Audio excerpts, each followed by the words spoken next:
दोस्तों नमस्कार। मैं Brijnandan Yadav Asian event news के लिए आज मैं आपके सामने स्थानीय गांधीनगर कपड़ा मार्केट के बारे में बात करना चाहता हूँ। जो कपड़ा मार्केट के व्यापारियों के लिए और ख़ासकर इस इलाके के व्यापारियों के लिए जिस तरीके से एमसीडी ने कन्वर्जन टैक्स के वसूली के लिए ऑनलाइन व्यवस्था ख़त्म की है, उस पर मैंने कुछ व्यापारी नेताओं से बात किया है, जिसके अंश मैं आपके साथ साझा करूंगा और वो अंश आपके सामने मिलेंगे। न्यूज़ चैनल में आपका स्वागत है। सर, मैं एक मुद्दा है उसके बारे में आपसे बात करना चाहता हूँ। ये है कि अभी एमसीडी ने जो कन्वर्जन चार्ज को लेके ऑनलाइन सिस्टम ख़त्म किया है और मैनुअल सिस्टम की बात कर रहे हैं। इस पर व्यापारियों की क्या राय है और व्यापारियों को क्या नफ़ा नुकसान इससे होने वाला है? सर देखिए कि कन्वर्जन चार्ज 2006-07 में जब 2021 का मास्टर प्लान आया, उसमें दिल्ली की 2100 कुछ सड़कों को नोटिफाई किया गया था, जिसमें पीएसएस, मिक्स लैंड यूज़ और कमर्शियल के रूप में वो सभी को कन्वर्जन चार्ज पे करना था।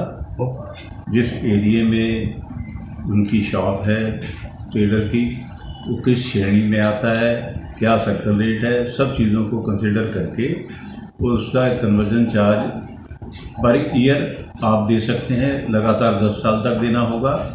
और दूसरी चॉइस ये थी, यदि आप इसको इकट्ठा देते हैं तो 8 गुना दे देंगे। समय बीतता चला गया और जब तकरीबन 10 साल बीत गए तो सरकार के पास निश्चित रूप से उस तरीके से काम नहीं था कन्वर्जन चार्ज का, क्योंकि जो पुराने थे 2006-07 में, तो निश्चित रूप से वो 2016-17 तक निपट गए।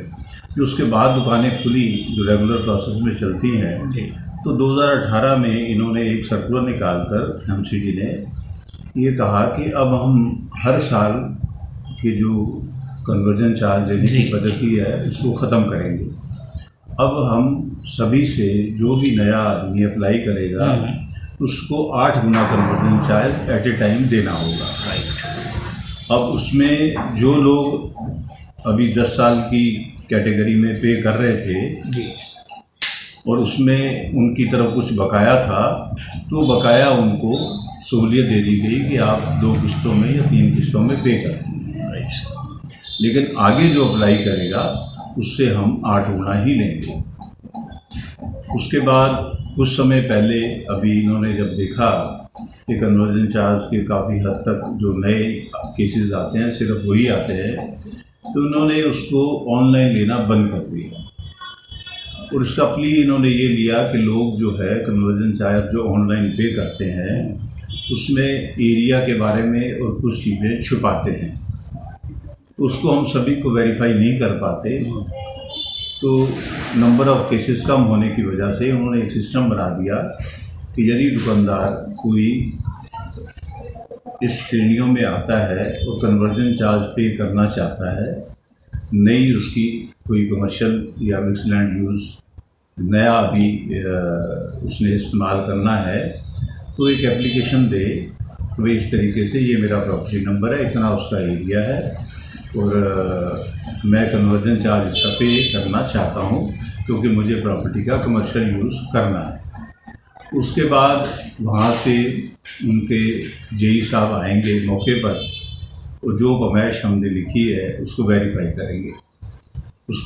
करेंगे।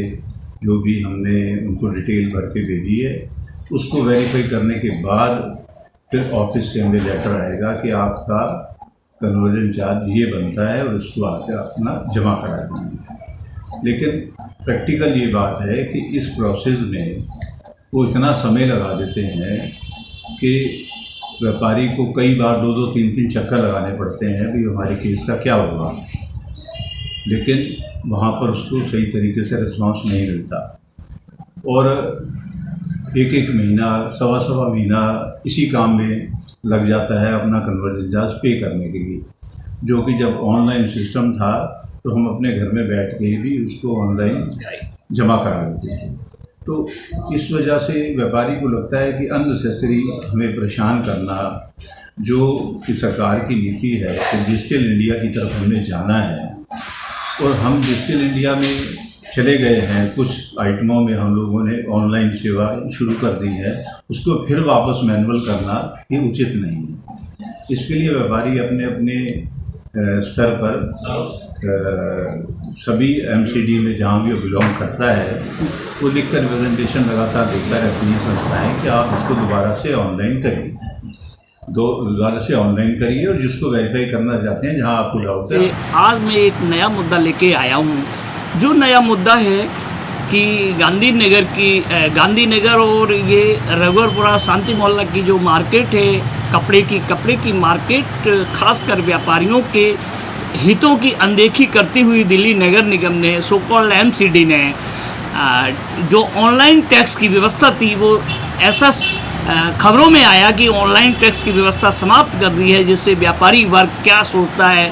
मैं खासकर एक व्यापारी हैं मिस्टर अभय जैन, उनसे मैं बात करना चाह रहा हूँ। सर, हमारे चैनल में आपका स्वागत है। मेरा नाम अभय जैन है और मैं ऋषभ इंटरप्राइज गांधीनगर में एक दुकानदार हूँ जी। मैं ये कहना चाहता हूँ एमसीडी से कि हमारे मोदी जी दिन पे दिन भ्रष्टाचार ख़त्म करने के लिए ऑनलाइन सर्विसेज चालू कर रहे हैं और आप लोग एमसीडी में आते के साथ ही आपने ऑनलाइन सर्विस बंद कर दी। इसके पीछे क्या मंशा है? ये मंशा हमारी समझ से बाहर है, क्योंकि ऑनलाइन जो भी हम टैक्स भरते हैं उसका टोटल रिकॉर्ड होता है। एक क्लिक करो तो पता चल जाता है आपने कब कितना टैक्स भरा। किसी पे कोई पर्ची खो गई तो आपको टैक्स की सारी कलेक्शन मिल जाएगी। मैनुअल में क्या है, इनके पास कोई डाटा ही नहीं होता। अगर आप जाओगे कहीं पर्ची लेकर आओ, हमने बैंक में पैसे जमा करा तो बैंक के पास भी तो रिकॉर्ड होना चाहिए ना, एमसीडी के पास अपना रिकॉर्ड होना चाहिए। वो कहते हैं जी आप रिकॉर्ड लेके आओगे तो मान्य होगा, नहीं तो नहीं होगा। ये तो एक तरह का भ्रष्टाचार करने का तरीका इन्होंने नया ढूंढा है। और दूसरी चीज़, जून में हमें 15% डिबेट मिलती थी, जो इस बार घटाकर इन्होंने 10% कर दी और एक 40% करीब इन्होंने टैक्स बढ़ा दिया गया है। व्यापारी वैसे ही परेशान है, काम धंधा है नहीं। ऑनलाइन सर्विस वालों ने हमारे काम को काफ़ी डाउन कर दिया है और इस तरीके से अगर ये करेंगे तो व्यापारी कैसे स्ट्रगल कर करके आगे तरक्की करेगा। हिंदुस्तान में हम अपना इतना बड़ा योगदान देते हैं अपना टैक्स के माध्यम से, और हम पे इतना बोझ पड़ेगा, भ्रष्टाचार का बोझ पड़ेगा, तो हम कैसे इसको सर्वाइव कर पाएंगे। सर, इसी के साथ एक छोटा सा और सवाल है कि आप व्यापारिक क्षेत्र में रहते हैं, आप व्यापारी हैं, तो क्या आप व्यापारियों को इसके आंदोलन के लिए पहले आप बात करके देखेंगे एमसीडी से? अगर नहीं बात बनती, जो एमसीडी के उच्चाधिकारी हैं और जो लोग हैं, उसके बाद में आप यूनियन के माध्यम से व्यापारियों में अलग जगाने की कोशिश करेंगे? मुझे तो सर ये लगता है मैं काम धंधा छोड़ के हमें सिर्फ स्ट्रगल पे ही ध्यान देना पड़ेगा, क्योंकि कभी जीएसटी का मैटर आता है, कभी ये वाला मैटर आता है, हाउस टैक्स का मैटर आता है। 40% टैक्स बढ़ा दिया, 5% छूट खत्म कर दी, ऑनलाइन डाटा आप खत्म करना चाहते हैं, सड़कों की सफाई नहीं होती, नालियों की सफाई नहीं होती, सीवर के ढक्कन जो लगते हैं वो इतनी जल्दी टूटने लगे, वो भी एक बहुत बड़ा भ्रष्टाचार है जिसके ऊपर कोई भी संज्ञान नहीं लेता। आप उसका डाटा मंगाएं कि कितने ढक्कन सीवर के टूटे इस साल में और कितने नए लगे हैं। क्या आप ऐसे पहले कभी रेशो रहती थी? 5 साल से मैं देख रहा हूँ कि ढक्कनों की क्वालिटी इतनी खराब है कि आए दिन टूटे हुए होते हैं। ये भी एक भ्रष्टाचार है। ये भ्रष्टाचार करने के नए नए तरीके खोजे जा रहे हैं। एमसीडी के अंदर कहते हैं जी अपना रिकॉर्ड लेकर आओ। कौन सा तरीका हुआ? हमने बैंक में पैसे जमा करे तो बैंक की रिस्पॉन्सिबिलिटी बनती है ना। हम पे पर्ची खो गई तो हमारे पैसे खत्म, हमारे पे टैक्स की पर्ची खो गई तो हमारे पैसे खत्म। ये कौन सा तरीका हुआ? अब व्यापारियों से मैं तो अनुरोध करूंगा, अगर नहीं हुए तो हम एसोसिएशन के माध्यम से इस बात को पहुंचाने की कोशिश करेंगे, लेकिन थोड़ा सा इन्हें भी संज्ञान देना चाहिए। व्यापारी टैक्स भरता है, व्यापारी इस टाइम बहुत परेशान है, इन लोगों को इन्हें ख्याल रखना चाहिए।